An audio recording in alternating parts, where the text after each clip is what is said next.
Ok, xin chào tất cả các anh chị và các bạn.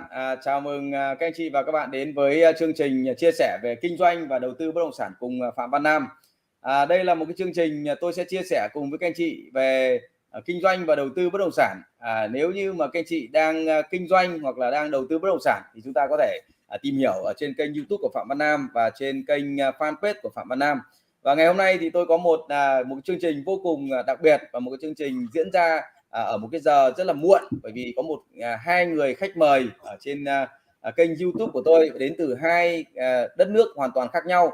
Một người thì đến từ Hungary, và một người bạn của tôi thì đến từ Iceland. Một người là huấn luyện viên của một huấn luyện viên về doanh nghiệp, tức là huấn luyện các cái chủ doanh nghiệp kinh doanh và đầu tư và các chiến lược để giúp cho các doanh nghiệp kinh doanh thành công. Và một người là life coach, một người giúp cho những cái người khác có sự thay đổi về phát triển con người, phát triển về bản thân, phát triển về công việc của mình, đặc biệt là sự thay đổi về con người. Hai người bạn của tôi vô cùng tuyệt vời và sẽ chia sẻ cho anh chị về một cái chủ đề ngày hôm nay, đó là làm thế nào để bạn có thể tăng cái sự tự tin của mình cho cuộc sống của bạn, làm thế nào bạn có thể tăng cái sự tự tin hơn và các cái chiến lược nào để giúp bạn có thể tăng cái sự tự tin hơn nữa. Nếu như bạn nào mà xem cái video này mà có thể thấy được nội dung của video hay và có thể giúp đỡ được cho một ai đó, thì bạn có thể bằng cách là gửi cái đường link của video đến với nhiều nhóm hội để chúng ta có thể giúp đỡ cho nhiều người. Và làm một nhà đầu tư thì chúng ta cũng cần phải có tự tin, đúng không? Tự tin để có thể chia sẻ, tự tin có thể đàm phán, tự tin có thể để kết nối, tự tin có thể xây dựng mối quan hệ. Nên tự tin nó là vô cùng quan trọng, đúng không ạ? Nên chúng ta hãy dành một tràng pháo tay thật lớn, đúng không? Hãy tràng một pháo tay thật lớn bằng cách là bấm một nút like cái video này. Đấy, bấm một nút like cái video này để chúng ta cùng tương tác với hai người bạn vô cùng tuyệt vời của tôi. Xin chào hai người bạn vô cùng tuyệt vời. Hello Mr. Susanna, come from Iceland, và hello Mr. Hoàng, come from Hungary. Hi, good evening, all Vietnamese, and good afternoon, good morning, people from around the world. Hi, Susanna. I'm very happy to see you again here. Xin chào tất cả các anh chị và các bạn. Tôi là Trương Văn Hoàng. Tôi đang ở Hungary. Và ngày hôm nay tôi cùng với đồng nghiệp của tôi, một chuyên gia life coach, Susanna. Xin mời Susanna. Susanna. Hello. Hello, everybody. Thank you very much for receiving me tonight in your show. Yes, we are very happy for being here, and we're going to. Before we go into the topic, I would like to have a very simple question. Can you say something a little bit about yourself? Yes, so I'll share a bit my journey. I'm a life coach currently. It all started, all the journey started with my self-development. When I was around 22 years old, I could say I realized I was lacking in self-confidence. So I start to work towards achieving that. So I worked more than 12 years to discover the perfect formula for finding the self-confidence, regaining the self-confidence, and boosting my personal self-esteem. My profession is Yes, very good. Xin chào I'll tất cả let you các anh chị và translate. các Sorry. bạn. Tôi xin chia sẻ một cách ngắn gọn như thế này. Trong tiếng ngày hôm nay thì anh Hoàng xin phép Nam là chia sẻ một cách ngắn gọn rằng là Susanna là hiện nay đang là life coach, chính xác là đến từ đất nước gọi là Ireland. Ở Ireland bây giờ thì vẫn đang là chiều 4 giờ, khoảng 4 giờ 30 chiều. Thì bạn này là có một cái cơ duyên rằng là khi mà cái năm mà bạn đấy tầm 22 tuổi thì bạn nhận ra rằng là mình sống là quá thiếu tự tin. Và bạn nhận ra rằng đó là một cái điều nó bất lợi cho cái việc công việc. Cho về sau đó bạn tìm tòi và phát triển, và về sau này thì chính nhờ cái hành trình tìm tòi và phát triển đó thì bạn lại trở thành một life coach, đặc biệt là về cái chuyên môn là có thể là giúp cho bạn có thể là trở nên rất là tự tin. Đó là một cái điều rất là tuyệt vời. Còn Nam, em thì sao ạ? Okay. Yes. So Yeah, just Nam. Okay. Ok, rất là tuyệt vời, và ngày hôm nay rất là vui được gặp Susanna ở trên kênh YouTube và kênh fanpage của Phạm Văn Nam, và cũng đang trình chiếu ở trên rất là nhiều các cái kênh mạng xã hội của anh Hoàng đến từ Hungary và của Susanna nữa. Rất là vui và hạnh phúc được chia sẻ cùng với Susanna tại Việt Nam. Okay. I think that we can share for now, Susanna. You can share your YouTube about Nam. Okay. We are very happy for this. Okay. I'm curious something more about your journey. yeah, so I was mentioning earlier, I had around over 12 years of self-discovery and self-development, and my profession is an engineer. But I realized I want to do more than that, that I love helping people, and that I want to help people achieve their goals and support them in their journey. And this is how I decided to become a certified life coach. Ok, rất là hay, rất là tuyệt vời các bạn ạ. Các bạn biết không? Cô khi mà làm nghề life coach thì các bạn biết có làm gì không ạ? Đó chính là một cái kỹ sư. Chứ nếu như những ai đang là kỹ sư, bạn hoàn toàn có thể là thay đổi cái công việc để mơ ước rằng là có thể giúp đỡ nhiều người. Tất nhiên nó còn có cái sự đam mê ở trong đó. Và cũng hơn một thập niên trôi qua thì cô ấy làm cái công việc life coach cũng đã giúp đỡ cho được rất là nhiều người. Và tất nhiên đó cũng là cái chủ đề của tối ngày hôm nay, đó chính là strategies for revamping your self-confidence, những cái chiến lược để giúp cho bạn tạo ra sự tự tin. Tất nhiên đó cũng là những cái gì mà Susanna sẽ chia sẻ chính ở trong cái buổi tối ngày hôm nay ạ. Okay. I have a question for you, Susanna. What is life coaching, and how can a life coach can help a person that wants to work on their self-confidence? Yeah, And so I'm sorry, Miss Hoàng, can you translate the question to everyone in Vietnam and in Asia can Vâng, kính thưa quý vị, understand? như vậy thì tôi vừa có đặt một cái câu hỏi rằng là vậy thì cái life coach hay là gọi là huấn luyện về cuộc đời là cái gì? Và làm thế nào thì một chuyên gia huấn luyện về cuộc sống có thể là giúp đỡ con người ta để có thể là họ có thể là thay đổi cái sự tự tin? Thì bây giờ chúng ta nghe câu trả lời từ Susanna. Yes, please. thank you. So coaching to me, it's a journey where myself as a coach and my clients, we are partners. So in life coaching, I firmly believe that the client has all the answers within themselves, and my only role is to support them and to apply the coaching tools in order to help them achieve their goals. Ok, cái điều này rất là hay và các bạn ạ. Thật ra thì cái việc mà coaching cho khách hàng nó cũng bắt đầu từ cái việc gọi là khơi dậy niềm tin của họ. Và sau đó dựa trên những cái thực tế là quá trình tiếp xúc khách hàng cũng như là hiểu được cái mong muốn của khách hàng và dần dần giúp đỡ họ để trở thành một cái con người khác hơn. Susanna. Yeah. So revamping self-confidence can be itself an objective in a coaching session. In a coaching, the objective, when we want to reach something, when we want to achieve a dream or a goal, is going to be explored using specific coaching tools and techniques that will help the client identify the reasons behind the goal and also will move the client forward towards the goal. It is Thật ra cái chủ imperative. đề của ngày hôm nay thì đó là một phần của của một cái hành trình rất là lớn, gọi là huấn luyện để mà thay đổi một cái con người. Cái việc mà tạo ra sự thay đổi tự tin đó là một phần, chính xác là một phần. Khi mà chúng ta có những mục tiêu khác nhau về thay đổi cái cuộc sống thì đó là có một phần cái mục đó chính là thay đổi sự tự tin. Vì chúng ta đều biết rằng là sự tự tin nó quyết định rất là nhiều. Khi mà chúng ta có sự tự tin thì chúng ta sẽ có được rất là nhiều thứ. It is imperative in coaching, but not only in coaching. In general, when we do something that when we want to implement new habits in our life, that we are determined to do that we want to work with ourselves in order to achieve those habits and those objectives. Rất là quan trọng các bạn ạ. Thật là không chỉ riêng cái việc mà là thay đổi sự tự tin mà trong cái cuộc sống đôi lúc chúng ta cần muốn gọi là tạo ra thiết lập những thói quen mới, thì cái việc đó nó cũng cần thiết phải có sự xuất hiện của các cái nhà huấn luyện là life coach hay là huấn luyện viên để thay đổi cuộc sống. Ở đây chúng ta có một cái câu hỏi, we have a question here. A comment with Susanna always be beautiful as she's already beautiful and have Thank more you. people with her knowledge. Comment của khán giả Hà Phương Linh rằng là chúc Susanna luôn luôn xinh đẹp, mà cô này xinh đẹp sẵn rồi, và luôn luôn giúp đỡ mọi người. Chính xác cái công việc của cô ấy là giúp đỡ được rất là nhiều người ạ. Vâng các bạn, chúng tôi cũng mong chờ là các câu hỏi của các bạn. Chúng ta có thể comment ở bên dưới. Susanna, continue please. Thank you. So that would be overall in a summary, what's life coaching and how we can help in the coaching session, the self-confidence. Nobody else can do the work for you.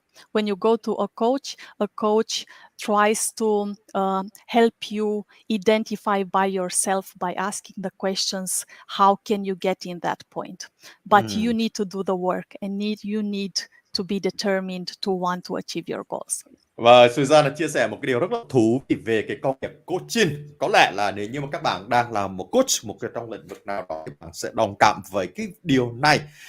Công việc của một người coach thì Susanna nói rằng đó là hỏi. Thì thông qua cái việc là đặt nhiều cái câu hỏi cho khách hàng của mình thì giúp cho khách hàng mình nhận ra được vấn đề, đâu là cái điều họ đang ở đâu và đâu là cái điểm B để hướng tới, để tạo ra sự thay đổi. Nhưng cái người mà trực tiếp để mà đi qua cái hành trình tạo ra sự thay đổi đó, đó chính là khách hàng. Người coach không thể thay đổi giúp cho khách hàng. Coach là giúp cho khách hàng nhận ra mình đang ở đâu, mình đang ở điểm A như thế nào, và giúp cho khách hàng làm rõ là cái điểm chúng ta cần hướng đến là B như thế nào. Và sau đó bản thân người khách hàng chính là cái người chèo cái con thuyền để đạt được sự thay đổi đó. Thì như vậy, cái này rất là hay. Phải có coach thì ta mới rõ ràng. Nếu như không có coach thì ta đôi lúc cảm thấy mơ hồ. Vậy thì ngay lúc này, nếu các bạn mà chưa có coach cho doanh nghiệp, chưa có coach cho live, thì hãy comment, hãy liên lạc với Susanna. Okay, continue please. Yeah, so I think self-confidence is it's an important matter, and I wanted to talk tonight about self-confidence because I believe self-confidence can affect our overall quality of our life. Và tất nhiên thì tôi nhận ra rằng là cái sự tự tin nó cực kỳ quan trọng, và đó là lý do tại sao mà tôi xuất hiện ở đây để chia sẻ cùng với tất cả quý vị và các bạn. Và tôi biết được một điều rằng sự tự tin nó ảnh hưởng rất là lớn đến cuộc đời trong mỗi chúng ta. Chính vì vậy mà tôi hy vọng rằng những chia sẻ tối nay của tôi về cái cách mà chúng ta lấy được sự tự tin nó sẽ giúp cho các bạn giải quyết một số vấn đề để trở nên thành công hơn. Nam thì sao ạ? Em cảm giác về cái đề tài này như thế nào ạ? Mời em. Tôi thì cảm giác đây là một cái đề tài rất là quan trọng đối với lại tất cả mọi người. Nam also said that it's very important to everybody. Yeah. Okay. Bởi vì với một cái vai trò là một người huấn luyện cho doanh nhân, huấn luyện cho doanh chủ, hoặc là coach cho các cái anh chị em, He's also a business coach for real estate business, and he also work a lot of people. Thì tôi thấy được là về cái làm, kể cả những họ có là doanh nhân kinh doanh nhiều năm trong nhiều lĩnh vực khác nhau, và có nhiều năm kinh nghiệm chăng nữa, thì cái sự tự tin có thể là sự tự tin đứng trước đám đông, hoặc là sự tự tin đối với lại bản thân họ, thì cũng rất là quan trọng để họ có thể thành công hơn. And for most of your business owner, it's very important for them to have a confidence. When you have a confidence for them. Nên là ngày hôm nay tôi rất là vui và hạnh phúc khi mà Susanna có mặt ở trong cái buổi live. Very happy for your being. Okay, Susanna. Okay, let's continue. Thank you. Thank you very much. And I really agree with you that even in the business sector, it's very important, especially when you're a business owner, to have self-confidence, because then when you have self-confidence, the way you present yourself, it's something that people can see, and they want to be around you, and they want to be inspired by you, and they want to be surrounded. Yeah. So Nam said that confidence is important. And in your opinion, why is self-confidence is important? Can you share a little bit more? Yes, sure, definitely. I think, can you say the question also translated for the viewers? Okay, yes. Tôi cũng vừa muốn hỏi thêm một câu rằng là cái sự tự tin thì rất là quan trọng, như Nam đã chia sẻ. Vậy thì ở trên cái góc nhìn của bạn Susanna thì tại sao nó lại quan trọng? Thank you. So self-confidence is very important, as I was saying earlier, because for the overall aspect of your life. When you are self-confident, you don't spend time, you are more productive. You don't spend time thinking, oh my God, am I good at this? Am I not good at this? So ultimately you perform better when you feel confident. Đúng rồi, cô này nói rằng là sự thật thì cái sự tự tin nó vô cùng quan trọng. Khi mà chúng ta có được sự tự tin thì chúng ta sẽ lấn lướt được nhiều thứ, và chúng ta làm cái mọi thứ nó trở nên hiệu quả hơn. Đặc biệt là chúng ta ít đi các cái tình huống wow bây giờ căng thẳng phải nên làm gì hoặc thế này thế kia. Đôi lúc cái sự căng thẳng trong những cái tình huống như vậy thì nó ảnh hưởng đến cái hiệu suất quản trị kinh doanh, hiệu suất làm việc của chúng ta rất là nhiều. Cho nên có được sự tự tin là nó vô cùng quan trọng. Yeah, so when you are confident, you feel that you're valued, you know that you are good, and you know your value. You can start, as I was saying, influencing others. Wow, đây là một chi tiết vô cùng quan trọng. Chỉ khi mà ta có sự tự tin thì lúc đó chúng ta mới cảm nhận đánh giá đúng được cái giá trị bản thân của mình. Thật sự có rất là nhiều người họ rất là giá trị trong cuộc sống. Họ thật sự có giá trị, nhưng mà chỉ vì họ không có sự tự tin và họ không dám nói với thế giới rằng là tôi có thể được cái này, tôi có thể giúp đỡ được cái này, tôi có giá trị như thế này. Cho nên giá trị có được mà nó có được thể hiện ra bên ngoài không thì nó gắn liền với sự tự tin của các bạn rất nhiều. Yeah, so when you have self-confidence, you like yourself and you accept yourself and the fact that you're not perfect, but you have a high self-esteem and you are more joyful and more open Wow, to đây là một try cái new thông things. tin vô cùng quan trọng. Các bạn biết không, khi mà các bạn có sự tự tin thì bạn có cảm giác là rất là tự hào về bản thân mình. Đây là cái điều tôi cho rằng là rất là hay. Và khi mà mình cảm thấy rằng là mình tự hào về bản thân mình thì mình nâng giá bản thân mình lên và chúng ta cảm thấy rằng là mình rất là có giá trị, mình làm được nhiều điều trong cái xã hội. Đặc biệt là mình cảm thấy về cái góc, cái loại con người của mình nó tuyệt vời hơn rất là nhiều. Yeah, so you are open to try the new things, and when you try new things, new opportunities and new perspective are coming into your life. So I think it's essential to try to be as confident as possible in our day-to-day lives. Một điều rất là quan trọng, các bạn biết là có nhiều người họ chậm chân tại chỗ bởi vì rằng là họ đã không có sự tự tin, và khi họ không có sự tự tin nó ngăn cản của họ dám thử những cái điều mới, dám mở rộng cái khu vực an toàn mình để chạm vào một cái cơ hội mới. Cho nên những cái người có sự tự tin đó, họ sẵn sàng dám try, họ sẵn sàng thử những cái điều mà họ chưa bao giờ làm trước đây. Đó là cái hành vi, cái thói quen nó gắn liền với những người có sự tự tin. Nếu như mà bạn vẫn luôn luôn sống trong cái sự an toàn của mình thì có lẽ đến lúc chúng ta phải đặt lại câu hỏi là tôi có nên có sự tự tin hay không để tôi có thể là trải nghiệm như thêm những cái điều mới lạ. Yep. Yes. So sorry. Yeah, keep go on, Susanna. No, I thought Nam wants to Nam, add something. No, em muốn nói gì? Susanna, please. Yeah. Okay.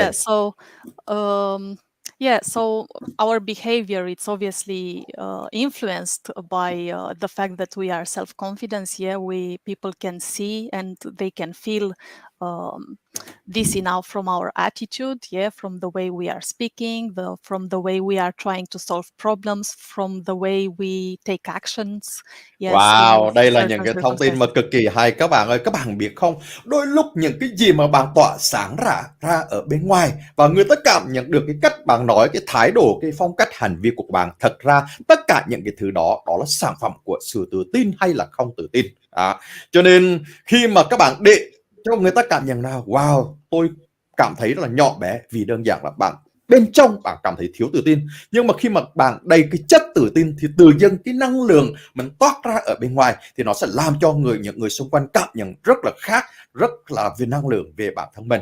Cho nên có được sự tự tin thì chúng ta sẽ có những cái điều mà cái hành vi mà chúng ta tỏa ra bên ngoài nó hoàn toàn khác.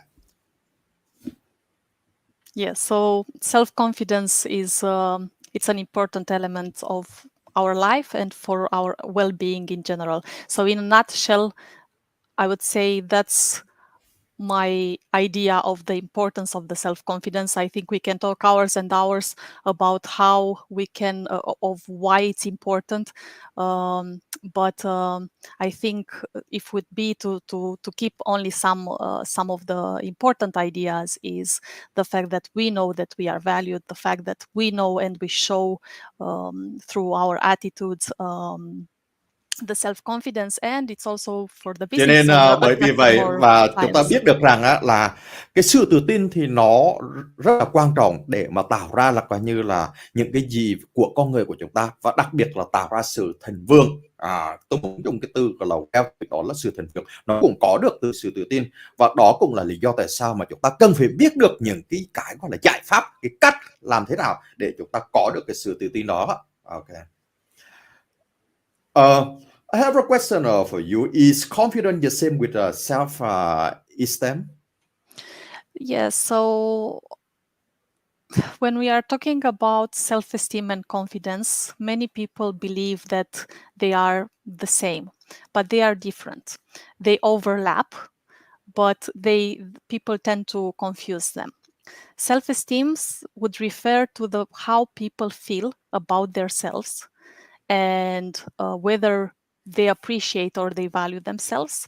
And it's basically what they think, believe, and feel about themselves. Well, confidence is the belief in yourself and your abilities. It is not an overall evaluation of yourself, but it's a feeling of confidence in specific areas. Ok, tôi vừa đặt câu hỏi rằng là vậy thì cái sự tự tin và cái sự tự trọng nó có khác nhau gì không? Thật ra nó khác đấy. Cái sự tự tin có nghĩa rằng là cái niềm tin của chúng ta về năng lực. Cái này là cái có sự khác biệt. Cho nên các bạn khi chúng ta hiểu được cái điều khác biệt này thì chúng ta sẽ có những cái hành vi nó chính xác hơn. Các bạn thân mến, thì chúng tôi đang một cái chương trình livestream giữa ba anh em. Nam có thể là giới thiệu cho những khán giả vào sau biết cái bối cảnh của chúng ta. Xin mời Nam. Vâng ạ, cảm ơn anh Hoàng, cảm ơn Susanna.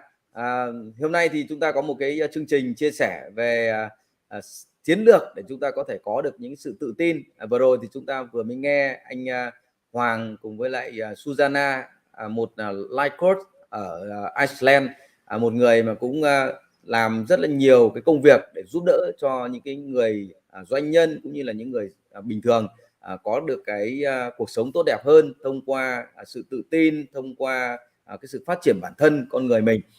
Và ngày hôm nay thì ở trên kênh YouTube và kênh fanpage của Phạm Văn Nam thì chúng tôi cũng muốn chia sẻ với một thông điệp là cho dù chúng ta có là một doanh nhân, cho dù chúng ta có là một người bình thường, chúng ta cũng cần phải có một cái sự tự tin ở trong công việc và trong cuộc sống. Đặc biệt nhất là nếu như các bạn có sự tự tin thì bạn có thể thành công được hơn nữa, thành công và viên mãn hơn nữa. Với cái sự tự tin của mình cũng có thể là giúp đỡ được cho nhiều người hơn.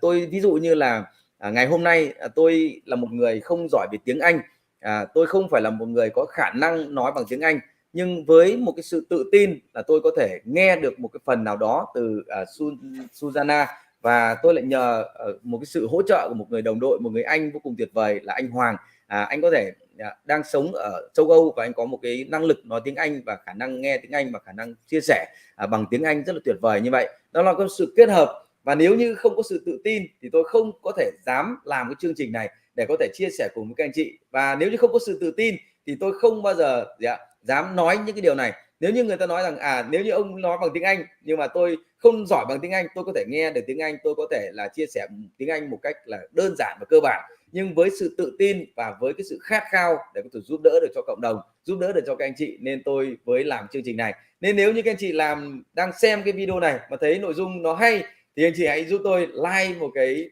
nút like và chia sẻ để chúng ta có thể giúp đỡ cho nhiều người hơn, đặc biệt là những người họ đang thiếu tự tin. Cảm ơn anh Hoàng, cảm ơn Suna. Vâng, các anh chị và các bạn thân mến, các bạn có thể là theo dõi cái fanpage của Susanna Le Coach. Đó là cái fanpage cá nhân của cô ấy. Thì thông qua cái fanpage đấy bạn có thể là kết nối với cô đấy để nhờ cô đấy tư vấn những cái vấn đề mà liên quan đến gọi là phát triển cuộc sống, cũng như đặc biệt là sự tự tin. Còn cá nhân tôi thì cũng là một người đồng đội, một người anh em với Phạm Văn Nam, và chúng tôi cũng đã từng học chung lớp ở trong gọi là trại huấn luyện Eagle Camp của thầy Phạm Thành Long, và nhờ cái chuyên đó mà anh em tôi quen biết nhau. Và sau này thì khi ra khỏi cái lớp học đấy thì chúng tôi vẫn chịu cái kết nối. Vâng, và trên màn hình lúc này đó chính là cái fanpage của Facebook của Susanna. Thì các bạn có thể là search cái từ khóa hoặc là cái tên của cô ấy để kết nối với cô ấy. Chúng tôi hy vọng rằng đây là một sự kết nối vô cùng chất lượng. Bạn ấy sẵn sàng tư vấn cho các bạn cái cách để mà chúng ta có thể được cái sự tự tin, cũng như là cái cách để mà chúng ta có thể là coi như là trở thành một cái phiên bản tốt hơn trong cuộc sống. Đó là cái điều mà tôi tin rằng Susanna đã làm được, tại vì bạn ấy có là hơn 12 năm kinh nghiệm ở trong cái lĩnh vực mà phát triển con người. Đây là một cái điều tuyệt vời. Okay. Sorry, I think you're sharing my personal one. There's the one for the coaching. It's Susanna Le Coach. Đúng Sorry rồi, đó about là that, đó là but cái it's trang fine. cá nhân. Chắc là em show cái trang fanpage á hả? Cái fanpage ở trên trang cá nhân có đấy. Đấy, đó, ngay There's no giới thiệu á. problem. They can see Lên this lên page. lên đó, đúng rồi đấy. Đó chính là cái fanpage ạ. Đó, ok, rất là tuyệt vời. That's it, yeah. Vâng, các bạn thân mến, đây chính là cái fanpage của Susanna Coach. Các bạn hãy vào và nhấn một cái đường like trên fanpage của cô ấy. Cảm ơn tất cả các anh chị và các bạn rất là nhiều. Ok. Next thing, I have another question for you. That what are the best strategy to start ramping your self-confidence? I think this is the most important question of the day. People are Of very today, yeah. enthusiastic to hear this. Các bạn thân mến, tôi đang dành một cái câu hỏi đặc biệt cho cô ấy. Đó là đâu là những cái chiến lược tốt nhất để lấy được sự tự tin cho bản thân của mình? Và đây là câu hỏi trọng tâm nhất. Xin mời các bạn hãy tiếp tục theo dõi cùng chúng tôi. Thank you for that. So you can look at, I'm going to look tonight actually at self-confidence from two angles.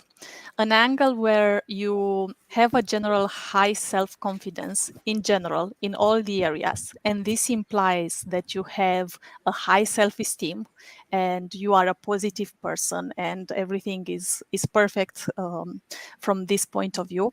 And I'm going to look from the perspective when you are confident in one field of your life, but you're a bit lacking maybe sometimes in the self-esteem and maybe you're not all the time positive.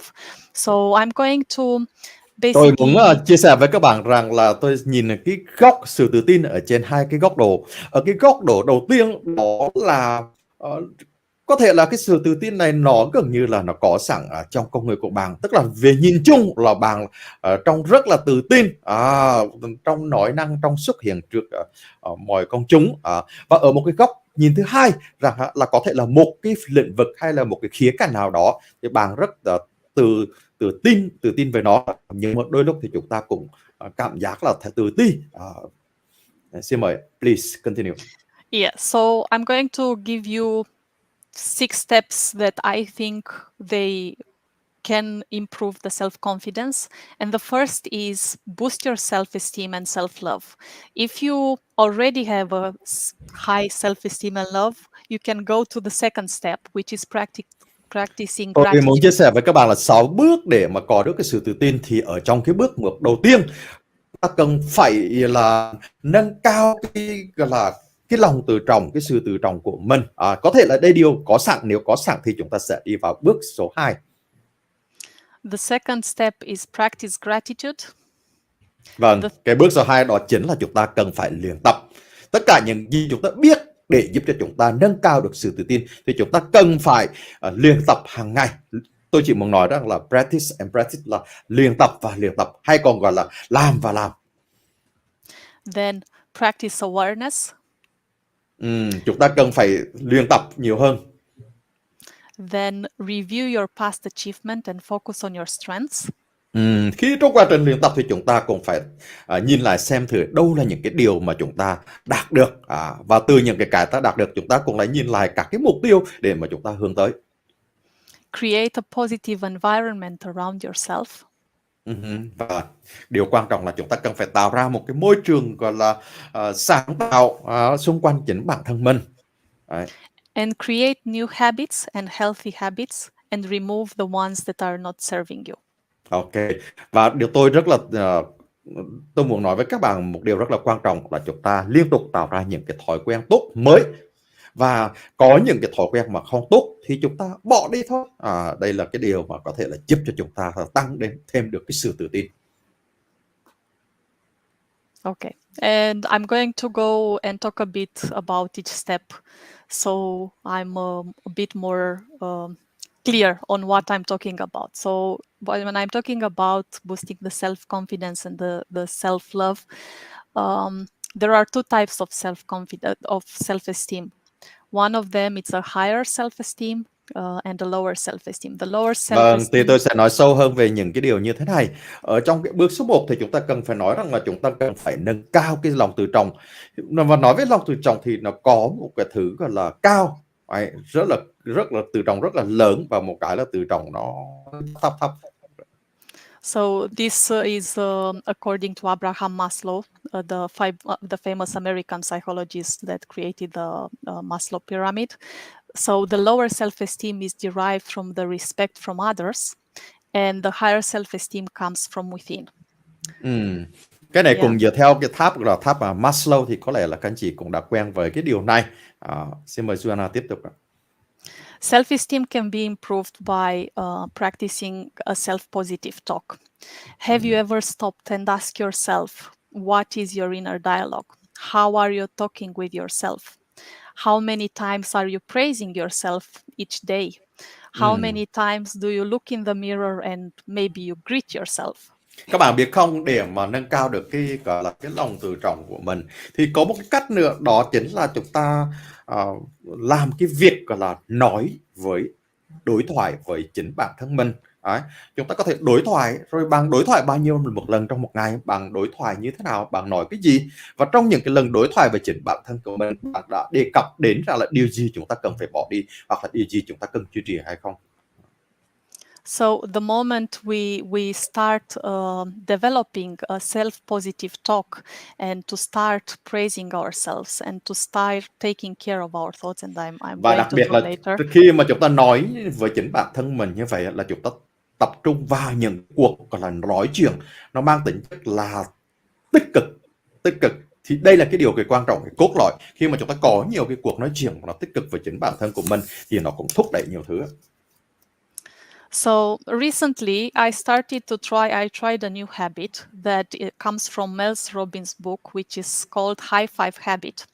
And this talks about high-fiving yourself every morning in the mirror before you start your day.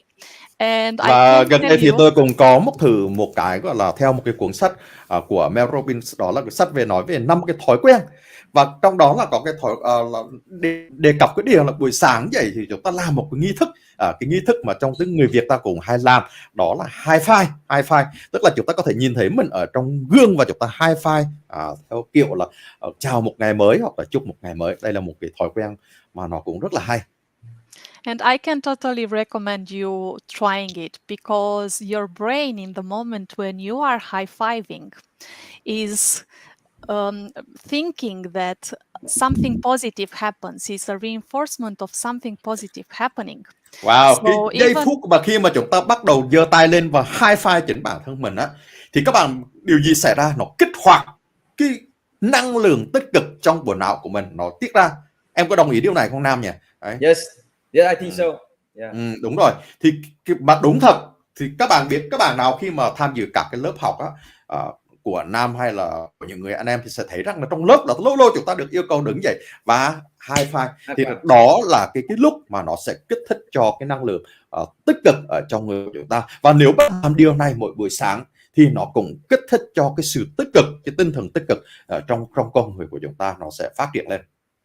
So even if doing this in your own intimacy early when you wake up before washing your teeth, if 1% your self-esteem or self-confidence is going to be improved, I think ngay cả khi bạn làm cái điều này chỉ với một mình bạn thôi mà không có ai hết nữa, mà bạn cứ lặp lại liên tục với cái hình bóng của mình trong gương, thì nó vẫn có thể tạo ra 1% thay đổi để làm cho bạn trở nên tự tin hơn mỗi ngày.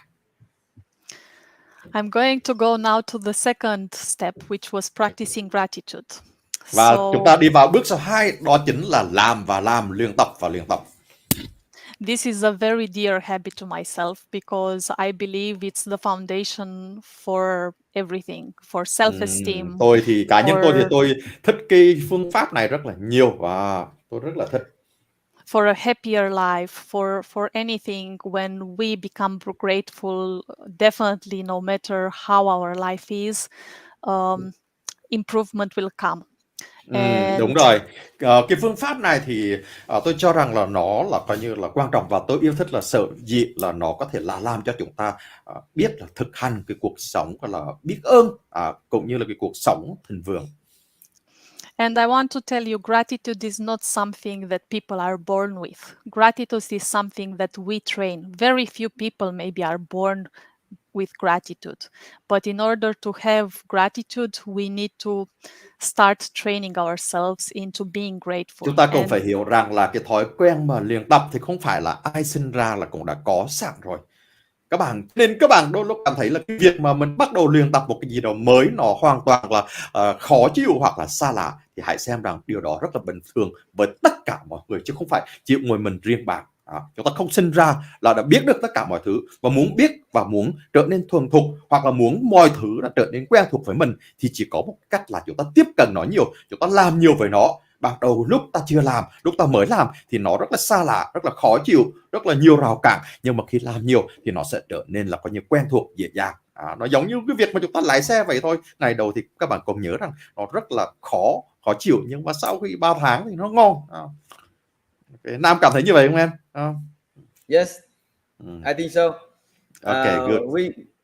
If you we do every many time, we can do that very well.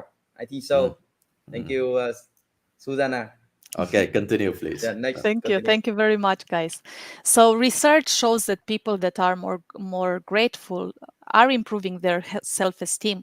So this may be even because intentionally you start to notice good things around yourself, or how you focus on how people are treating you better, or that they are good with you, and you develop a bigger sense of your own value. So the more grateful you are for what you have, the more you realize all that you have in your life. Tôi biết được một cái điều quan trọng rằng là trong cái quá trình mà luyện tập mà thực hành như thế này chúng ta làm một cái việc, đó là chúng ta thực hành cái điều gọi là biết ơn. Khi mà chúng ta thực hành cái lòng biết ơn càng nhiều nữa thì nó cũng sẽ giúp cho cái cuộc sống của chúng ta trở nên tốt đẹp hơn. So I don't know how many people are looking at us now. Can we Nào mình xem thử là coi như trên YouTube là có bao nhiêu người đang theo dõi. You can look into open you YouTube can channel. looking about and now the time about 30 people looking. We talking. Yeah. Excellent. So let's invite them to put in the comments there at least one Okay. reasons for what they are grateful for. Either that they are grateful that they woke up in the morning. Nếu anh chị em They are- nào mà có cái câu hỏi nào mà muốn hỏi về cái sự tự tin ấy, thì anh chị có thể comment xuống bên dưới để cho Susanna có thể chia sẻ cùng với các anh chị. Okay. Yeah, to share with us one reason, and I Yeah. invite them to start practicing, taking a piece of paper and start practicing and thinking themselves, why are they grateful for? I recommend gratitude even early in the morning. The fact that we wake up every day, it's something to be grateful for. The fact that we are here and we are talking through these amazing technologies from 3 parts of the world, that's amazing, and I am grateful for it. So I think, and I encourage people to start focusing and practice gratitude. As I said, to me, it's the pillar to happiness and the pillar to improving self-esteem. If you know yourself of needing some boost in there, start with practice the gratitude. Chúng ta cần phải thực hành cái lòng biết ơn. Và cái thời điểm mà tốt nhất để mà chúng ta bắt đầu nghĩ đến cái điều này, đó chính là một buổi sáng khi mà chúng ta thức dậy. Và cá nhân của tôi thì cũng có những cái trải nghiệm khi mà càng thực hành nhiều cái lòng biết ơn thì cái sự tự tin cũng như là cái năng lượng tích cực trong con người của chúng ta nó cũng được nâng lên theo mỗi ngày. And I'm going to move to the next step. I'm curious, did anybody share with us any Yes, gratitude? Let's see. yes. One audience comment that I'm a technician person. I'm not good at public speaking, and Susanna, please advise me. Thank you, sister, very much. To advise about the public speaking. Wow. First of all, you need to think about what is your inner dialogue when you think about doing this task of going and speak in public, think about what are your thoughts, what are you telling to yourself, what is your inner dialogue, and depending on what the answer is, you can most probably, if you're afraid to do the public speaking, probably you're telling you that you're not good enough. I'm assuming you can answer in the in the comments what is your inner dialogue. But I would say, and one of my encouragements from today is to just do it and just put yourself in the public speaking place and go for it and see how it goes, and you'll take it from there. Cái này You'll thì learn. mỗi người thì nó có một cái bối cảnh xuất phát khác nhau. Cái quan trọng nhất là chúng ta tìm xem thử là thực chất là bên trong con người của mình là mình mạnh về cái điều gì. Nhưng mà cái điều quan trọng nhất mà tôi thực sự khuyên cho bạn đó là cứ đẩy mình vào cái tình huống là phải nói thôi. Thì khi mà mình bị đẩy vào cái tình huống phải nói trước công chúng và nói nhiều thì tự nhiên là nó ngon. Thì cá nhân tôi thì tôi cũng khuyên cho các bạn là muốn nói tự tin hay là muốn nói hay thì ta cứ phải hay nói thì nó mới lên được. Chứ còn mình đợi khi nào mình nói thật ngon rồi bắt đầu mình xuất hiện lên trên livestream mình bắt đầu nói thì nó sẽ không bao giờ ngon được. Cho nên việc của chúng ta là cứ làm nhiều thì nó sẽ ngon. Ok.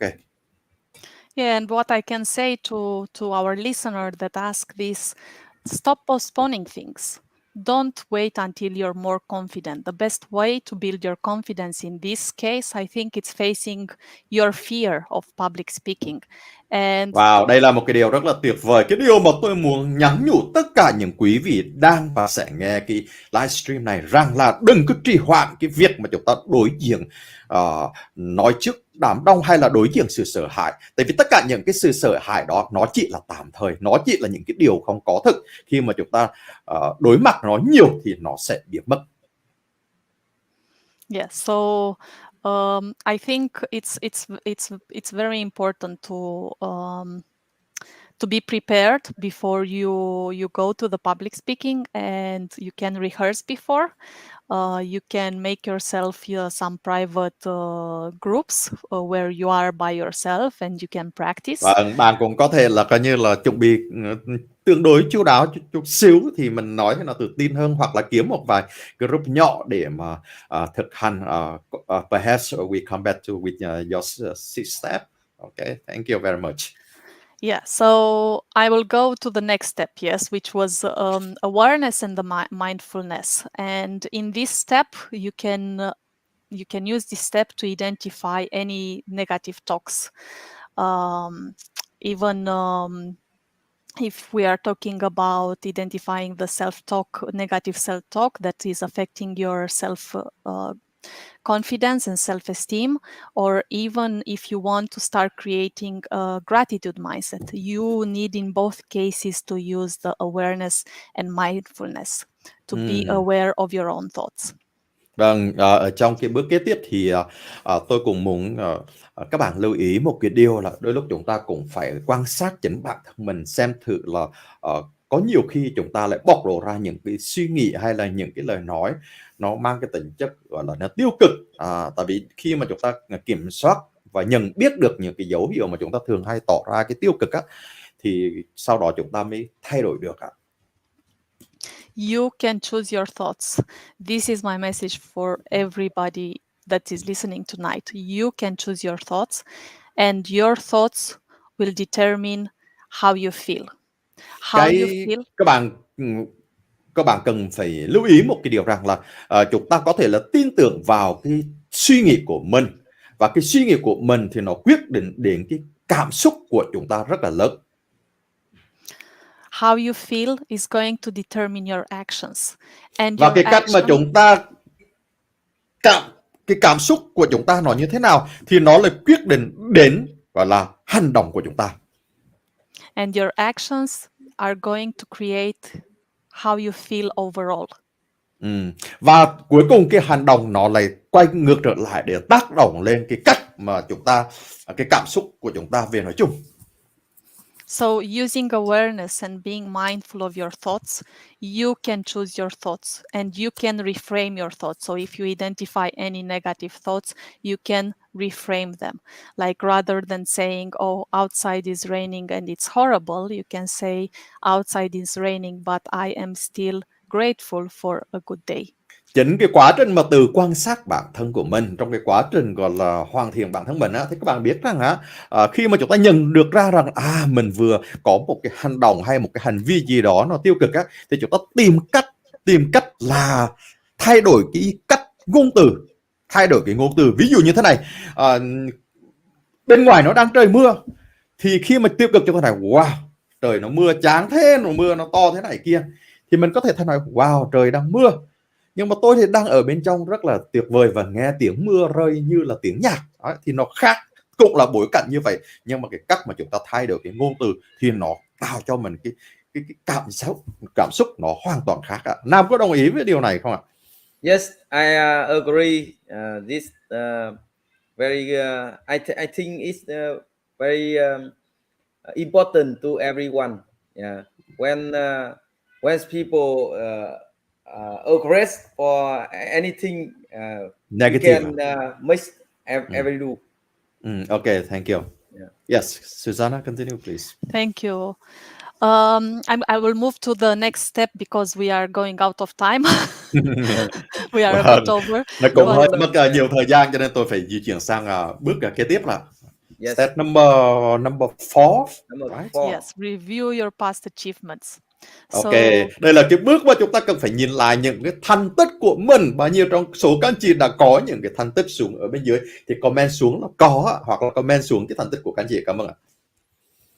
So I encourage everybody to do that because it's a way of focusing on the strengths that we have. And I encourage people to think back at the times when they succeeded, when they achieved something that maybe seemed impossible at the time.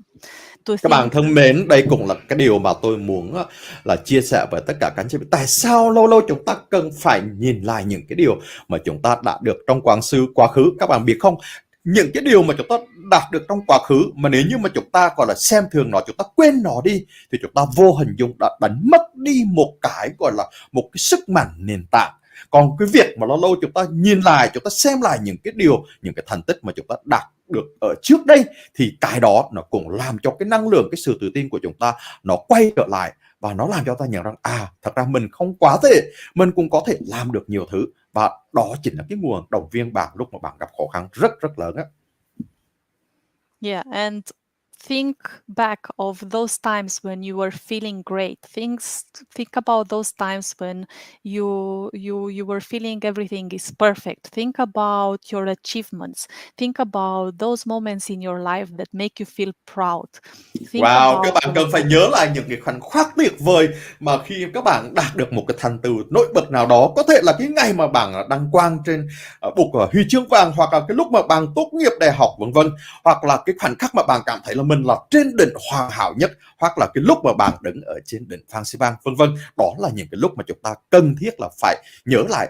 Các bạn nhớ cho tôi một điều, cái từ khóa đó chính là neo cảm xúc. Những cái khoảnh khắc đó là những khoảnh khắc rất là đẹp trong cuộc đời. Chúng ta cần phải lưu giữ nó một cái góc nhất định ở trong ký ức của mình, và khi cần thiết thì chúng ta lôi những cái cảm xúc về những cái thời điểm vàng đó ra để khỏa thấp cho tâm hồn của chúng ta. And I know I was saying review the past achievements, but I encourage you to look daily of your small achievements, and even the fact that you wake up in the morning at the time that you wanted to, I think it's an achievement that needs to be celebrated. So make note of your small achievements every day and think about your past big achievements. Không nhất thiết là những cái thành tích mà lớn đây cũng là một cái achievement. Well done. Yeah. It's a 42 kilometer now. 42 kilometer. Okay, well amazing. Well done. Wow. Amazing. He's a crazy man. Very good. Great. Wow. Và rất là tuyệt vời. Các bạn thân mến, khi mà chúng ta nghĩ về những cái khoảnh khắc vàng trong cuộc sống của mình, đôi lúc là không nhất thiết là lúc nào cũng là phải đạt được là 42 km như anh Nam vừa rồi, mà đôi lúc chỉ cần những cái điều nho nhỏ trong cuộc sống thôi. Ví dụ như có thể là chúng ta vừa chạy được một vòng 5 km thôi, thì bạn cũng có thể là ăn mừng, bạn cũng có thể là tự hào về điều đó, và chúng ta có thể là nghĩ đến những cái điều mà chúng ta đạt được nho nhỏ này mỗi ngày. Và vì nó mỗi ngày cho nên bạn chỉ cần tập trung vào những cái thành tích nho nhỏ, và chính những cái thành tích nho nhỏ liên tục như vậy, nhưng khi mà nó được tập hợp lại theo ngày này sang ngày khác, thì cuối cùng điều kỳ diệu lớn lao sẽ xảy ra với bạn. Thank you for that. I'll go now to step number 5, which is surround yourself with positive environment. And when I say Và đây positive, chính là cái bước số 5, đó là cái bước vô cùng quan trọng, là cái bước mà chúng ta cần phải được vây quanh bởi môi trường tích cực, vây quanh bởi những con người tích cực. Xin mời các bạn tiếp tục bước số 5. Nếu các bạn lần đầu tiên theo dõi chúng tôi trên kênh video của Phạm Văn Nam, Trương Văn Hoàng và fanpage Joanna thì please subscribe and share. Thank you very much. thank you. When I say positive environment, what I mean by that, I want to ask you, what are you watching on TV? Are you watching the news with all the bad stories and all the sad stories and everything that's bad in the world? Or are you focusing on self-development or interesting movies that would help Wow, you khi move mà nói forward? đến điều này thì tôi có một câu hỏi dành cho tất cả các anh chị các bạn, rằng là hàng ngày khi mà các bạn xem trên đài truyền hình, xem trên VTV thì hoặc là HTV, thì các bạn đang xem những cái thông tin về chỉ hàng hay là thiền am bên bờ vực thẳm, hay là các bạn đang xem những cái thông tin về phát triển bản thân, vân vân. Tôi muốn hỏi rằng là bạn thật sự đang xem điều gì? Bạn hãy tự trả lời đi ạ. Yeah, so when I say positive environment, I refer at the atmosphere around you. When I say environment, I refer to how are the people that surround you? Are these people encouraging you, admiring you, supporting you? Do you have things to learn from the people around you? Are your Vâng, các friends? bạn cần phải lưu ý cho tôi rằng là khi mà tôi nhắc đến cái từ khóa, cái cụm từ khóa rằng là môi trường của những con người tích cực xung quanh của bạn, thì bạn có thể là trả lời được họ tích cực hay không bằng cách là chúng ta tự trả lời câu hỏi rằng là những cái con người mà hàng ngày mà chúng ta tiếp xúc đó, những cái con người mà hàng ngày chúng ta lắng nghe họ, họ có thực sự là có như làm cho chúng ta thay đổi tốt hơn, họ có thực sự là khích lệ của chúng ta để gọi là mạnh mẽ hơn trong công việc kinh doanh, họ có thực sự là làm cho chúng ta tệ đi hơn hay không? So, do the people around you lift you up or bring you down? Are people around you judging you or they are supporting you unconditionally? This is Họ có phải là something những con người đưa bạn lên một nấc thang mới, hay là dìm bạn xuống vực thẳm? Họ có phải là những cái con người mà luôn khuyến khích của bạn làm những cái điều tốt, hay là những cái con người làm cho bạn ngày càng tệ hơn? Bạn có thể tự trả lời câu hỏi của mình. Nếu như bạn tự trả lời câu hỏi, tôi tin rằng bạn sẽ tìm ra được giải pháp. And now we arrive to the last step, create healthy habits and remove the ones that are not serving you. And Và đây là bước cuối cùng, cũng là bước vô cùng quan trọng. Thì các bạn biết rằng ở trong cái bước cuối cùng này tôi sẽ đề cập để làm thế nào để chúng ta loại bỏ đi những cái thói quen xấu, và bằng cách nào chúng ta có thể là nạp thêm những cái thói quen tốt vào trong bản thân mình. Bao nhiêu trong số các anh chị sẽ cảm thấy rằng đây là một cái bước vô cùng quan trọng thì hãy comment xuống ở bên dưới. Cảm ơn Susanna. And I think the first one is stop comparing yourself with the others. Wow, đây là một cái ý mà tôi vô cùng thích các bạn ơi. Các bạn, cái điều đầu tiên để mà thiết lập được những cái thói quen tốt mới và loại bỏ đi những cái thói quen xấu, thì hãy ngừng ngay cái việc là so sánh bản thân mình với những người khác. Hãy ngừng ngay cái điều đó. Yeah, so try to find people that inspire you, but you're not comparing with yourself with them. Try to find people that are inspiring you and you Chúng ask ta yourself luôn cố what gắng like tìm you kiếm there. những người xung quanh của mình, những người mà có khả năng truyền cảm hứng cho mình. Điều đó vô cùng tốt. Tại vì khi họ truyền cảm hứng cho ta thì nó làm cho năng lượng của chúng ta lên rất là nhiều. Nhưng mà cũng đừng có làm một cái điều là sau khi mà họ truyền cảm hứng cho ta, rồi bạn lại đi so sánh mình với chính những người đó, là cái điều không nên làm. Đừng bao giờ so sánh bạn với những người khác. Yeah. The next one would be take care of your body. Our body is the most important thing should be the most important thing for us, because it's carrying us every day, and it's with us all the time, and helps us achieve different challenging. So make sure you're doing some exercise as much as you Wow, cái điều can. tiếp theo cùng là cái điều mà tôi vô cùng là xếp vào cái mức độ gọi là cực kỳ quan trọng, các bạn biết không? Đó chính là chúng ta hãy chăm sóc cơ thể của mình. Hãy xem rằng cơ thể mình chính là cái ngôi đền thiêng liêng nhất để tôn thờ. Tại vì chính cơ thể của chúng ta, nó là cái nơi mà chúng ta sống rất là nhiều, sống mãi mãi, và thậm chí nó là cái điều kiện của nó mà nó tốt, nó lý tưởng, thì nó giúp cho chúng ta vượt qua rất là nhiều cái thách thức trong cuộc sống. Nếu như bạn vẫn đánh giá cao, vẫn chăm sóc tốt cơ thể, thì nó sẽ giúp cho bạn được rất nhiều điều. So we need to make sure we are eating well, we are exercising, and we take care of our sleep. Sleep is very Và important. hãy chú ý cho tôi 3 điều quan trọng. Điều thứ nhất đó là chúng ta phải ăn đúng mực, ăn hợp lý, chứ không phải là ăn quá nhiều. Cái thứ hai nữa là chúng ta phải có sự vận động, tập thể dục. Tại vì cái việc này thì bạn không thể thuê người khác làm thay cho bạn được đâu nha. Bạn lưu ý cho tôi điều này. Và điều thứ ba nữa là chúng ta quan tâm đến giấc ngủ của mình. Tại vì giấc ngủ là vô cùng quan trọng. Đừng có nghĩ rằng là coi như là người thành công là ngủ ít, thì chỉ cần ngủ 1-2 tiếng một ngày. Bạn cứ làm liên tục như vậy cứ khoảng 3 tháng cho tôi thì bạn chết luôn. Cho nên chúng ta phải quan tâm kiểu gì kiểu, nếu như cần thiết phải ngủ để mà đủ cho năng lượng thì chúng ta vẫn cứ phải ngủ. And the last one is be kind with yourself. A 2009 study published in the Journal of Personality that self-compassion contributes the most to the self-confidence. So the next time when you are in a challenging situation, or you're stressed, or you're struggling with something, make sure that you are kind with you, and you accept the fact that you are imperfect, and this is part of the day-to-day, and accept yourself as you are, and that you cannot be Tôi rất là yêu thích những cái điều mà tôi đang chia sẻ với tất cả các bạn. Và tất nhiên một trong những cái điều quan trọng mà tôi muốn nói với các bạn rằng là hãy đối xử tử tế với chính bản thân mình.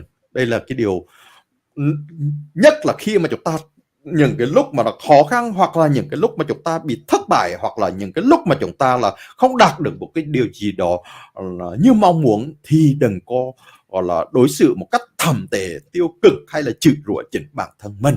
Cơ thể của chúng ta, tâm hồn của chúng ta, nó không đáng để cho chúng ta đối xử như vậy. Cho nên đây là một cái điều vô cùng quan trọng. Tại vì bạn cứ liên tục làm được cái điều đó, đối xử một cách tiêu cực, thậm tệ với bản thân mình, thì không sớm muộn gì tâm hồn và cuộc đời của bạn cũng sẽ bị hủy hoại bởi vì cái cách mà bạn ứng xử với chính bản thân mình. Chừng nào bạn còn trân trọng, đánh giá cao bản thân của mình thì cuộc sống của bạn sẽ còn phát triển. Còn nếu chúng ta không trân trọng, chúng ta không đánh giá cao, chúng ta đối xử tệ, thì mọi chuyện nó đang ở trên bờ vực thẳm. Excellent. Thank you so much for translating for me. And I want to ask your viewers, which one of these habits do they think they are going to implement? Tôi muốn có một cái câu hỏi dành cho tất cả các anh chị và các bạn. I'm sorry because anyone have a question to Susanna? Please answer to the people. Yeah, sure. He one question. Ok.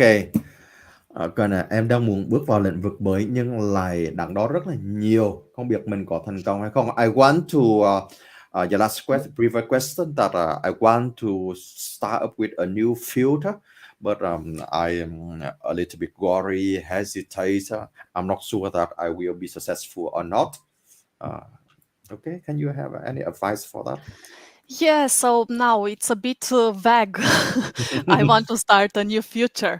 It's it's vague, but what I would say in this case, I would recommend to review this this talk that we had tonight, and start making short steps and establish, okay, I want a new future.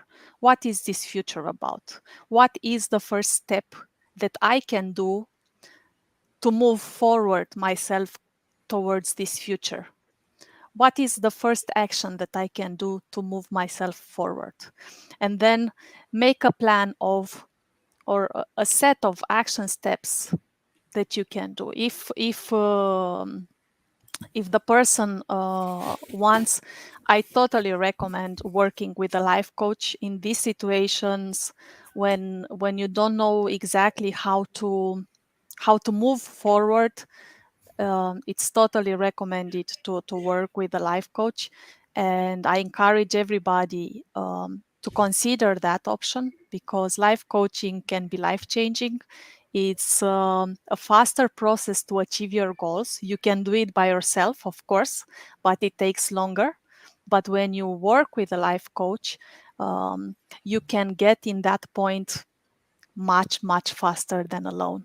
So my recommendation is first consider a life coach, and then if you don't want to consider a life coach, try thinking how can you move yourself forward, and what would be the first action, the first small step that you're not afraid of, that would move Wow, you câu trả lời closer rất là to hay your các bạn ạ. Các bạn thân mến, với cái câu hỏi vừa rồi, khi mà bạn đang do dự không biết còn nên mà bước vào một cái lĩnh vực nào đó mới vì mình cũng có lo sợ sự thất bại, thì tôi có một vài lời khuyên như thế này. Điều đầu tiên, các bạn phải xác định được rằng cái tương lai mình muốn bước vào đó là nó thật sự là cái đích đến nó là như thế nào. Và sau khi mà chúng ta xác định được là cái đích đến như thế nào thì chúng ta thử đặt câu hỏi, vậy thì những cái hành động cơ bản đầu tiên mà chúng ta cần phải làm để mà chúng ta có thể là dịch chuyển. Tại vì bước đầu tiên, bước rất là quan trọng, chúng ta phải đi qua được cái bước đầu tiên thì sau đó mình đi bước những kế tiếp. Và sau khi chúng ta tưởng tượng ra được cái hành động đầu tiên, vậy thì cái kế hoạch tiếp theo của chúng ta là gì? Thì chúng ta mới biết được. Tuy nhiên có một cái lời khuyên rất là hay các bạn ạ, đó rằng là trong cuộc sống, khi mà chúng ta tự mình làm tất cả mọi thứ, tự mình trải nghiệm, tự mình làm, thì chắc chắn không sớm muộn gì thì chúng ta cũng có những cái sự thất bại nó sẽ diễn ra. Thất bại không phải là xấu, nhưng mà nên nhớ rằng nếu trong cái tình huống này bạn có một người huấn luyện về cuộc sống, có một cái chuyên gia cố vấn đồng hành với bạn, thì bạn sẽ tiết kiệm được thời gian hơn. Thay vì chúng ta đi một mình, chúng ta mất 5 năm để chúng ta đạt được, nhưng mà có coach thì có thể là chúng ta sẽ rút ngắn đi một cái nửa thời gian đó. Thì cái mà chúng ta rút ngắn đó nó đáng giá hơn rất là nhiều so với cái số tiền mà chúng ta bỏ ra thuê chuyên gia. Các bạn nhớ cho tôi rằng là tất cả những người thành công trên thế giới, họ đều luôn có mentor, đều luôn có coach để giúp cho họ trở nên thành công hơn. Thì đây là một cái lời khuyên vô cùng quan trọng. Thì ngay cả chúng tôi đang ngồi ở đây vậy, cả anh Nam hay cả Susan hay cả bạn thân tôi, thì mỗi lĩnh vực chúng tôi đều luôn có những cái người cố vấn hay là những cái nhà huấn luyện riêng cho mình. Thì đây là chính là cái chìa khóa. Có thể là một số anh chị là chưa bao giờ nghe cái điều này, tại sao tôi phải trả tiền cho một ông coach, nhưng mà thực tế rằng khi mà chúng ta trả tiền cho một ông coach thì chúng ta sẽ đi nhanh hơn. Yeah, and if he speaks English, I invite him in my groups, in my private group, which is called the same as today's talk. So revamp your self-confidence, and I invite you there. I'm going to post the link for my group if you want in the comments of the YouTube channel. Yes, just do it. Cô Susanna có một lời mời tất cả các anh chị, không cần nhất thiết bạn quá giỏi tiếng Anh, chỉ cần nói chút ít tiếng Anh thôi, hoặc là anh bạn nói được tiếng Anh thì bạn vẫn có thể là join vào cái nhóm của cô ấy. Thì ở trong đó thì chúng ta sẽ trao đổi nhiều hơn, thì tôi cũng có thể là tư vấn nhiều hơn cho các bạn về những cái thứ mà liên quan để giúp đỡ bạn có thể là có được một cái cuộc sống tốt đẹp hơn. Yeah, and if the person wants, they can write me and I can try to give them a bit more specific answers, because the question it's a bit vague. Susanna, can you show the image or set screen the group on the screen to Yeah, everyone? sure. Give me a second, please. I'm not sure. You can share. I think you can share. You can share screen. Yeah, I'm sharing now. Give me a second, please, because I don't think I have. Cô này nói rằng là nếu như mà bạn mà viết cho cô đấy thì cô đấy cũng sẵn sàng là coi như sắp xếp để mà hỗ trợ hoặc là tư vấn lại. Tôi nghĩ đây là một cái thiện chí rất là tốt. Nhớ rằng là Susanna đang ở Ireland các bạn nha. Đấy. Ireland là ở gần Vương quốc Anh, đúng không? Đó. Ok, còn tôi thì tôi đang ở Budapest, Hungary nha. Ok, rất là vui. Em cảm thấy thế nào cuộc nói chuyện ngày hôm nay, Nam? Em thấy là một cái cuộc nói chuyện rất là tuyệt vời với vai trò là một người coach. Thì bản thân mình cũng trước đây thì khi mà tôi bắt đầu vào kinh doanh ấy, thì tôi có khoảng 10 năm tôi không hiểu được là người ta cứ nói rằng là cần phải có người coach, người huấn luyện, rồi là người mentor, người hướng dẫn, nhưng tôi nghĩ rằng là tôi không cần phải như vậy, vì là mình kinh doanh thì mình cứ thế mình kinh doanh thôi, cần gì phải ai huấn luyện hay là cần ai hướng dẫn cái gì cả. Nhưng mà sau khi mà tôi đi học kinh doanh và phát triển bản thân ấy, và tôi thấy được là những cái người giàu và những người thành công ở trên thế giới ấy, thì họ đều có những người bên cạnh mình, đều có những người coach, và bên cạnh họ đều có những người thầy, và bên cạnh họ đều có những người mentor, những người hướng dẫn họ. Bởi vì là những người coach ấy thì sẽ mang lại cho họ những cái sự huấn luyện, cái sự bài bản, cái quãng thời gian để hoàn thành. Còn những cái người thầy thì người ta cho mình những kiến thức về để mình có thể phát triển trong cái lĩnh vực của mình kinh doanh. Và những cái người mà mentor ấy, là những người đã từng thành công ở trong cái lĩnh vực đấy, họ đã đến cái đích đó rồi và họ quay trở lại về, họ quay trở lại với cái khát khao, với cái sứ mệnh, với tầm nhìn, và họ quay trở lại để giúp cho những cái người khác đi trên cái con đường mà họ đã thành công, để giảm những cái rủi ro. Nếu như mà bạn cứ đi thì bạn cũng có thể đến, nhưng mà bạn có thể gặp phải những cái rủi ro trong cái hành trình đó, hoặc là bạn sẽ đi rất là lâu mới có thể đến được cái hành trình đấy, mới đến được cái đích mà bạn mong muốn. Cảm ơn Sulsa rất nhiều với những cái chia sẻ tuyệt vời. Nam's talking about the importance to have a personal coach or life coach in life. You can reduce your risk in life, a lot of things. And over 10 years ago, he did not understand about that. But nowadays, after working a lot with a lot of people as a coach or studying with different trainers around the world, he also appreciates that everybody should have a coach. Then your life would improve better. Okay, you can share your screen of your group. I think I'm sharing. Yeah. So this is the group strategies to revamp self-confidence. You can sign up to the group, and I will accept you. You just need to respond some questions, and here you will find a lot of free materials on self-confidence, on how to revamp the self-confidence. If you have some questions, depending on the time or how long, I can try to help you in the free time. We can even talk for future programs that I'm going to have. I will launch probably in January a program about strategies to revamp self-confidence. So you can be there in touch with a lot of free information and the programs that I'm going to do. And also, of course, if you want one-to-one coaching sessions, I am doing. The only requirement is to speak English, because we need to speak in English. But Wow, các bạn hoàn toàn có thể là coi như là đánh xuống cái từ khóa là strategies for revamping your self-confidence, thì bạn có thể là vào cái nhóm của tôi. Trong cái nhóm đó thì chúng ta hoàn toàn có thể là kết nối với nhau, thì tôi dễ dàng hỗ trợ cho các bạn hơn rất là nhiều. Đó là cái group mà các bạn có thể là kết nối với Susanna. Ngoài ra thì các bạn biết đấy, tôi là Trương Văn Hoàng. Nếu các bạn muốn tìm hiểu thêm các cái video clip thì các anh chị có thể là vào cái kênh là Trương Văn Hoàng Official đang xuất hiện ở trên màn hình, thì các bạn chỉ cần gọi là Trương Văn Hoàng Official, thì ở trên đấy tôi cũng có rất là nhiều cái video chia sẻ về làm thế nào để chúng ta có thể là kinh doanh thành công hơn, đặc biệt là xây dựng một cái hệ thống marketing tự động. Tôi là một cái chuyên gia về marketing automation. Tất nhiên sẽ có rất là nhiều món quà dành cho các bạn. Rồi, cảm ơn Nam rất là nhiều. Thank you very much, Susanna. Đây chính là cái kênh YouTube của tôi.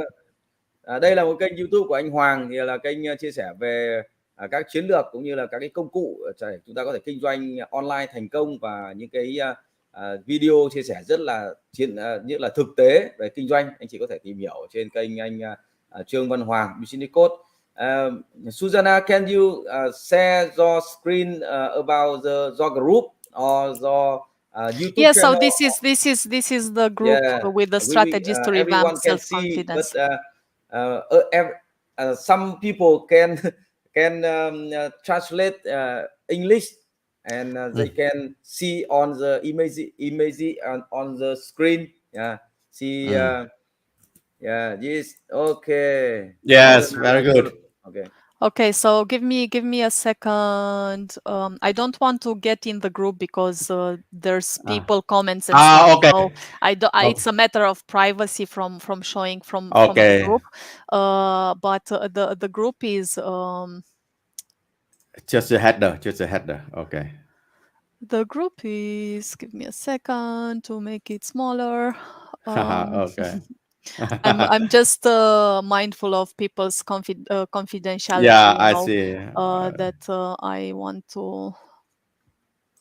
Và các anh chị là chỉ cần cố gắng là đánh cái từ khóa là coi như là strategies for revamping your One second. Yes. self-confidence.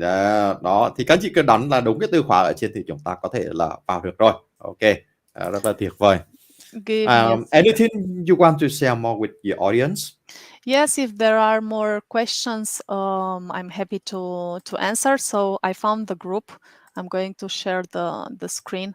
So this is the group. One second. So Yeah. this is the group. You can find it here. Strategies for revamping self-confidence. Yes. Okay. Yeah, So so I you think just people access can see here. your group for now. Yeah. Yes. Yes.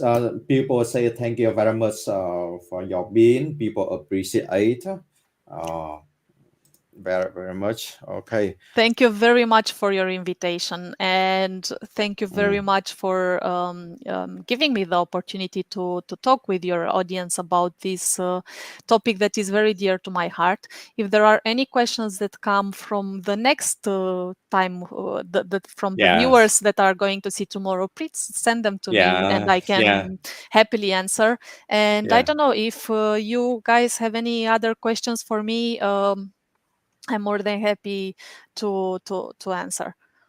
Do you have any like a special program for business owner who want to improve their confidence? Yeah, it's for everybody. I don't have specific programs for business owners. I have programs for people in general, that no matter what are they doing, because I firmly believe that if you are self-confident in your private life, definitely you will know how to become self-confident in your business. But it's important, firstly, to be to have a high self-esteem and to be confident in your personal life, and then this will reflect definitely in your business side. I will think about this. It's a good it's a good perspective Thôi to think vừa about đặt it. một câu hỏi rằng là có cái chương trình nào đặc biệt mà dành riêng cho doanh nhân hay không? Thì bạn trả lời là thường là cứ là thiếu tự tin thì coach, và tất nhiên là cũng có nhiều cái thứ khác nữa. Nhưng cái việc mà đặt một cái lịch hàng với cô ấy thì nó hoàn toàn miễn phí, cho nên lời khuyên là các bạn cứ thử thôi nha. Ok, thank you very much, Susanna. We hope Thank you that very much. in your future you will come back and share more information, especially I think you still have a lot of things that people curious about you and about what you make for the people. So we hope that in the future you will come back. I would love to, definitely. Thank you so much, and thank you so much for tonight. I really, really enjoyed your company, and I felt very well. I was a bit nervous before, but Wow. Tôi cũng rất là vui thật sự như này, mặc dù tôi là một chuyên gia nhưng mà xuất hiện trước một kênh lớn như của anh Nam đôi lúc cũng phải hơi chút căng thẳng đấy, nói đùa vậy thôi. Cảm ơn tất cả các anh chị và các bạn rất là nhiều. Ok, anh Nam muốn nói lời gì cuối cùng để kết thúc chương trình sao mời Nam?